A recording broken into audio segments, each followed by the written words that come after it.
Section 1. White and Yellow.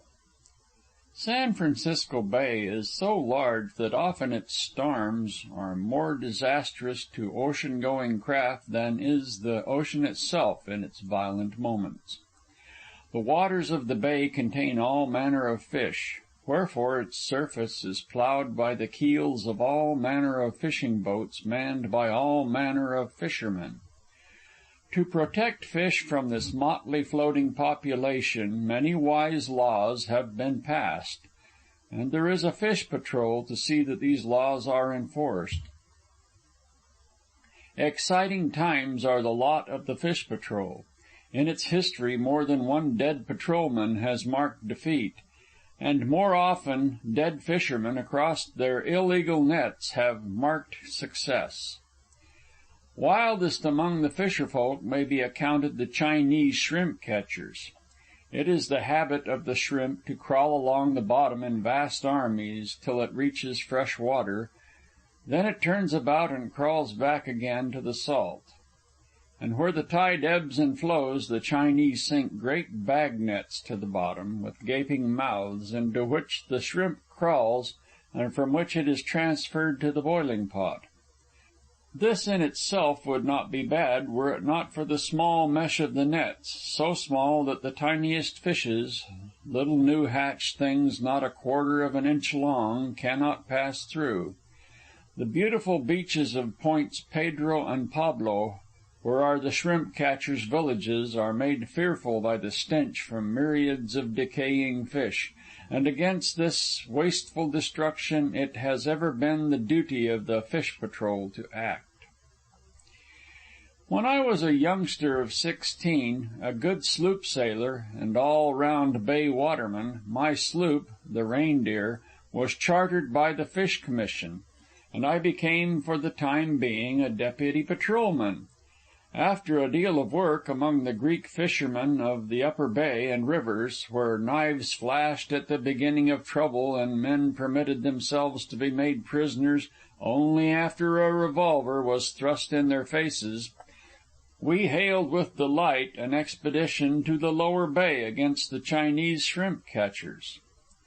There were 6 of us in 2 boats, and to avoid suspicion we ran down after dark and dropped anchor under a projecting bluff of land known as Point Pinole.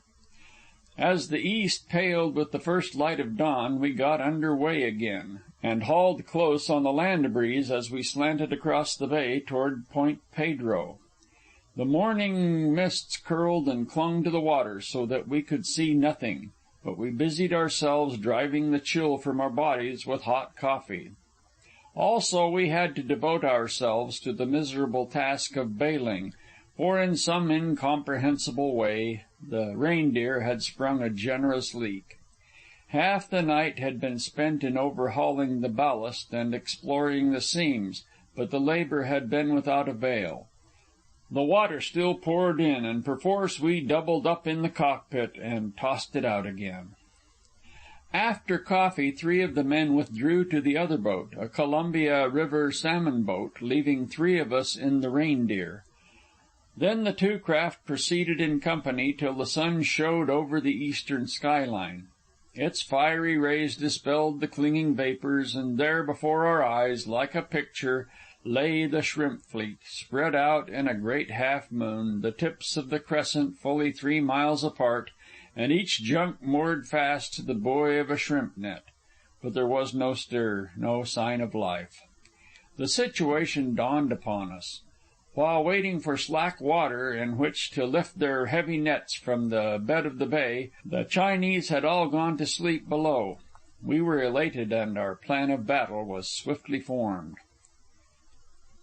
"Throw each of your 2 men onto a junk," whispered Le Grant to me from the salmon boat, "and you make fast to a 3rd yourself. We'll do the same, and there's no reason in the world why we shouldn't capture 6 junks at the least."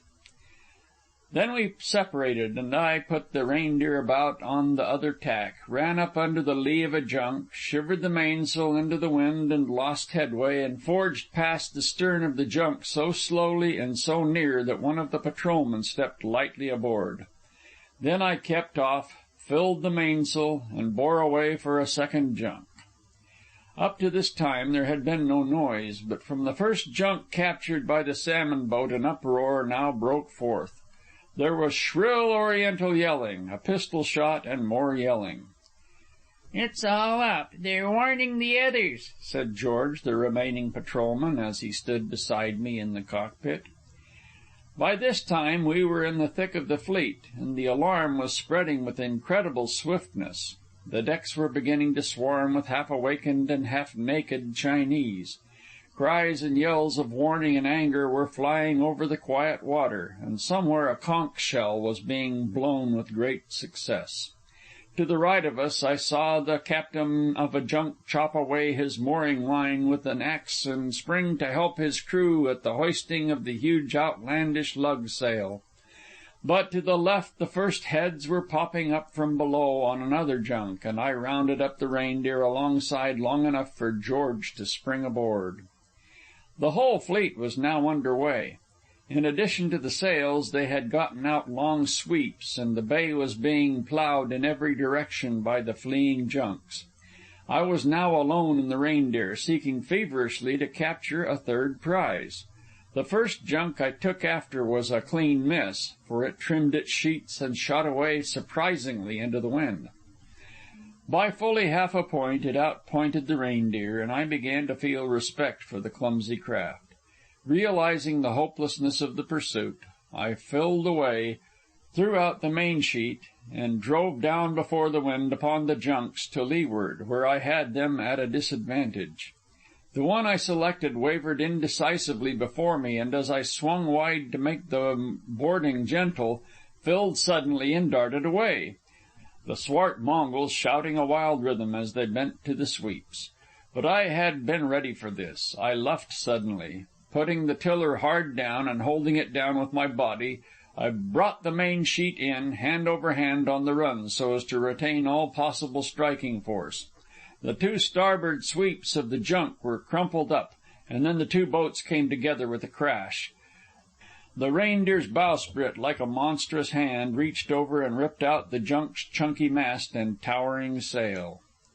This was met by a curdling yell of rage. A big Chinaman, remarkably evil-looking, with his head swathed in a yellow silk handkerchief and face badly pockmarked, planted a pike pole on the Reindeer's bow and began to shove the entangled boats apart. Pausing long enough to let go the jib halyards, and just as the Reindeer cleared and began to drift astern, I leaped aboard the junk with a line and made fast. He of the yellow handkerchief and pock-marked face came toward me threateningly, but I put my hand into my hip pocket, and he hesitated. I was unarmed, but the Chinese have learned to be fastidiously careful of American hip pockets, and it was upon this that I depended to keep him and his savage crew at a distance. I ordered him to drop the anchor at the junk's bow, to which he replied, "No sabe." The crew responded in like fashion, and though I made my meaning plain by signs, they refused to understand. Realizing the inexpediency of discussing the matter, I went forward myself, overran the line, and let the anchor go. "Now get aboard, 4 of you," I said in a loud voice, indicating with my fingers that 4 of them were to go with me and the 5th was to remain by the junk. The yellow handkerchief hesitated, but I repeated the order fiercely, much more fiercely than I felt, at the same time sending my hand to my hip. Again the yellow handkerchief was overawed, and with surly looks he led 3 of his men aboard the Reindeer. I cast off at once, and leaving the jib down, steered a course for George's junk. Here it was easier, for there were 2 of us, and George had a pistol to fall back on if it came to the worst. And here, as with my junk, 4 Chinese were transferred to the sloop, and 1 left behind to take care of things. 4 more were added to our passenger list from the 3rd junk. By this time the salmon boat had collected its 12 prisoners and came alongside badly overloaded. To make matters worse, as it was a small boat, the patrolmen were so jammed in with their prisoners that they would have little chance in case of trouble. "You'll have to help us out," said Le Grant. I looked over my prisoners, who had crowded into the cabin and on top of it. "I can take 3," I answered. "Make it 4," he suggested, "and I'll take Bill with me." Bill was the 3rd patrolman. "We have an elbow room here, and in case of a scuffle 1 white to every 2 of them will be just about the right proportion." The exchange was made, and the salmon boat got up its spritsail and headed down the road toward the marshes off San Rafael. I ran up the jib and followed with the Reindeer. San Rafael, where we were to turn our catch over to the authorities, communicated with the bay by way of a long and tortuous slough, or marshland creek, which could be navigated only when the tide was in. Slack water had come, and as the ebb was commencing, there was need for hurry if we cared to escape waiting half a day for the next tide. But the land breeze had begun to die away with the rising sun, and now came only in failing puffs. The salmon boat got out its oars and soon left us far astern. Some of the Chinese stood in the forward part of the cockpit near the cabin doors, and once, as I leaned over the cockpit rail to flatten down the jib sheet a bit, I felt someone brush against my hip pocket. I made no sign, but out of the corner of my eye I saw that the yellow handkerchief had discovered the emptiness of the pocket, which had hitherto overawed him. To make matters serious, during all the excitement of boarding the junks, the Reindeer had not been bailed, and the water was beginning to slush over the cockpit floor. The shrimp catchers pointed at it and looked to me questioningly. "Yes," I said. "Bime by allee same drown, velly quick. You no bail now. Sabe?" No, they did not sabe, or at least they shook their heads to that effect, though they chattered most comprehendingly to one another in their own lingo. I pulled up 3 or 4 of the bottom boards, got a couple of buckets from a locker, and by unmistakable sign language invited them to fall to. But they laughed, and some crowded into the cabin, and some climbed up on top. Their laughter was not good laughter. There was a hint of menace in it, a maliciousness which their black looks verified. The yellow handkerchief, since his discovery of my empty pocket, had become most insolent in his bearing, and he wormed about among the other prisoners, talking to them with great earnestness. Swallowing my chagrin, I stepped down into the cockpit and began throwing out the water. But hardly had I begun when the boom swung overhead, the mainsail filled with a jerk, and the Reindeer heeled over. The day wind was springing up. George was the veriest of landlubbers, so I was forced to give over bailing and take the tiller. The wind was blowing directly off Point Pedro and the high mountains behind, and because of this was squally and uncertain, half the time bellying the canvas out and the other half flapping it idly. George was about the most all-round helpless man I had ever met. Among his other disabilities, he was a consumptive, and I knew that if he attempted to bail it might bring on a hemorrhage. Yet the rising water warned me that something must be done. Again I ordered the shrimp catchers to lend a hand with the buckets.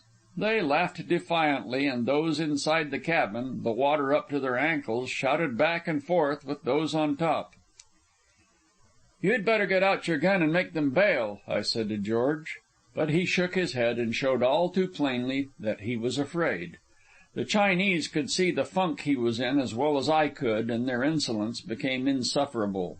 Those in the cabin broke into the food lockers, and those above scrambled down and joined them in a feast on our crackers and canned goods. "What do we care?" George said weakly. I was fuming with helpless anger. "If they get out of hand, it will be too late to care. The best thing you can do is to get them in check right now." The water was rising higher and higher, and the gusts, forerunners of a steady breeze, were growing stiffer and stiffer.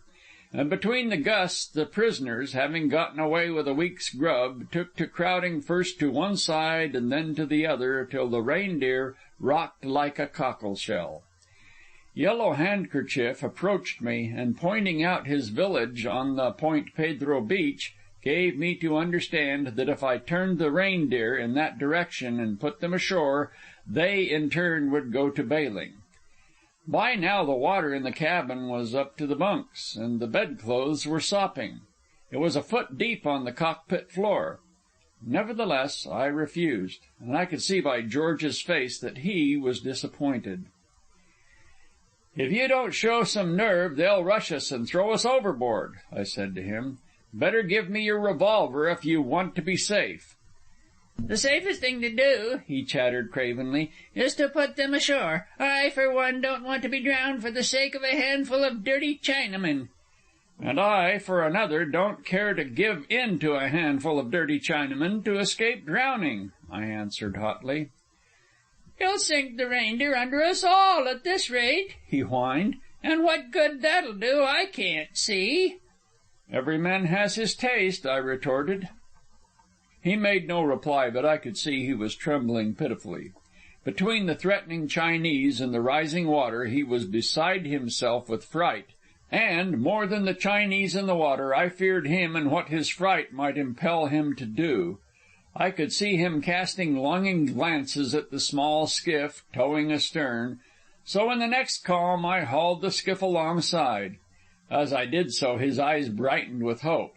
But before he could guess my intention, I stove the frail bottom through with a hand axe, and the skiff filled to its gunwales. "It's sink or float together," I said, "and if you'll give me your revolver, I'll have the Reindeer bailed out in a jiffy." "They're too many for us," he whimpered. "We can't fight them all." I turned my back on him in disgust. The salmon boat had long since passed from sight behind a little archipelago known as the Marin Islands, so no help could be looked for from that quarter. Yellow Handkerchief came up to me in a familiar manner, the water in the cockpit slushing against his legs. I did not like his looks. I felt that beneath the pleasant smile he was trying to put on his face there was an ill purpose. I ordered him back, and so sharply that he obeyed. "Now keep your distance," I commanded, "and don't you come closer." "Whuffo?" he demanded indignantly. "I tinkum talkie heap good." Talkie, I answered bitterly, for I knew now that he had understood all that passed between George and me. "What for talkie? You know sabe talkie." He grinned in a sickly fashion. "Yep, I sabe velly much. I honest Chinaman." "All right," I answered. "You sabe talkie. Then you bail water plenty. After that we talkie." He shook his head, at the same time pointing over his shoulder to his comrades. "No can do. Velly bad Chinaman. Heap velly bad. I tinkum."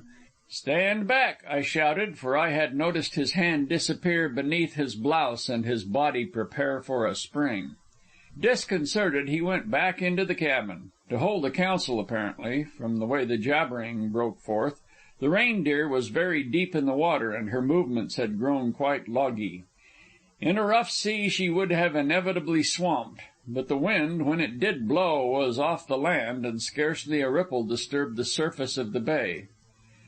"I think you'd better head for the beach," George said abruptly, in a manner that told me his fear had forced him to make up his mind to some course of action. "I think not," I answered shortly. "I command you," he said in a bullying tone. "I was commanded to bring these prisoners into San Rafael," was my reply. Our voices were raised, and the sound of the altercation brought the Chinese out of the cabin. "Now will you head for the beach?" This from George, and I found myself looking into the muzzle of his revolver, of the revolver he dared to use on me, but was too cowardly to use on the prisoners. My brain seemed smitten with a dazzling brightness. The whole situation in all its bearings was focused sharply before me. The shame of losing the prisoners, the worthlessness and cowardice of George, the meeting with Legrand and the other patrolman and the lame explanation, and then there was the fight I had fought so hard, victory wrenched from me just as I thought I had it within my grasp.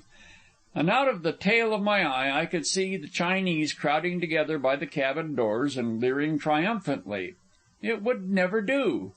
I threw my hand up and my head down. The first act elevated the muzzle, and the second removed my head from the path of the bullet, which went whistling past. One hand closed on George's wrist, the other on the revolver. Yellow Handkerchief and his gang sprang toward me. It was now or never. Putting all my strength into a sudden effort, I swung George's body forward to meet them. Then I pulled back with equal suddenness, ripping the revolver out of his fingers and jerking him off his feet. He fell against Yellow Handkerchief's knees, who stumbled over him, and the pair wallowed in the bailing hole where the cockpit floor was torn open.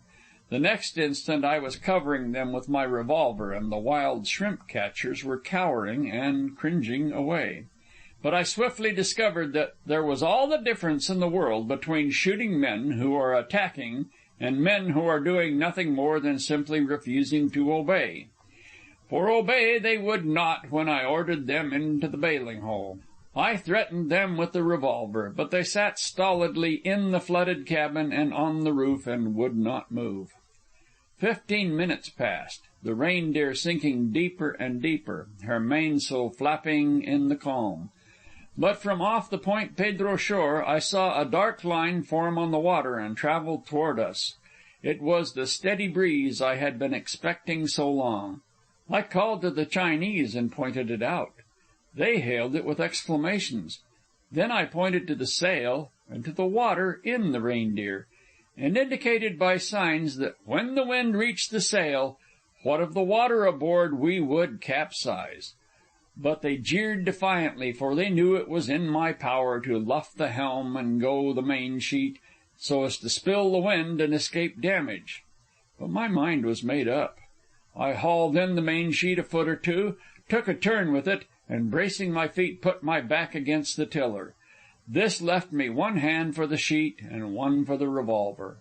The dark line grew nearer, and I could see them looking from me to it and back again with an apprehension they could not successfully conceal. My brain and will and endurance were pitted against theirs, and the problem was which could stand the strain of imminent death the longer and not give in. Then the wind struck us. The main sheet tautened with a brisk rattling of the blocks, the boom lifted, the sail bellied out, and the Reindeer heeled over and over, till the lee rail went under, the deck went under, the cabin windows went under, and the bay began to pour in over the cockpit rail. So violently had she heeled over that the men in the cabin had been thrown on top of one another into the lee bunk, where they squirmed and twisted and were washed about, those underneath being perilously near to drowning. The wind freshened a bit, and the Reindeer went over farther than ever. For the moment I thought she was gone, and I knew that another puff like that and she surely would go.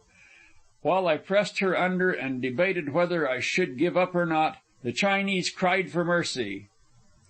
I think it was the sweetest sound I have ever heard. And then, and not until then, did I luff up and ease out the main sheet.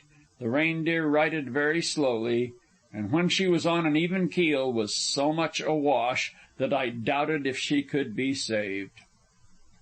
But the Chinese scrambled madly into the cockpit and fell to bailing with buckets, pots, pans, and everything they could lay hands on. It was a beautiful sight to see that water flying over the side, and when the Reindeer was high and proud on the water once more, we dashed away with the breeze on our quarter, and at the last possible moment crossed the mud flats and entered the slough. The spirit of the Chinese was broken, and so docile did they become that ere we made San Rafael they were out with the tow rope, Yellow Handkerchief at the head of the line. As for George, it was his last trip with the fish patrol. He did not care for that sort of thing, he explained, and he thought a clerkship ashore was good enough for him. And we thought so too. End of section 1. Read by Don W. Jenkins, Rancho San Diego, California, shaggybark.blogspot.com.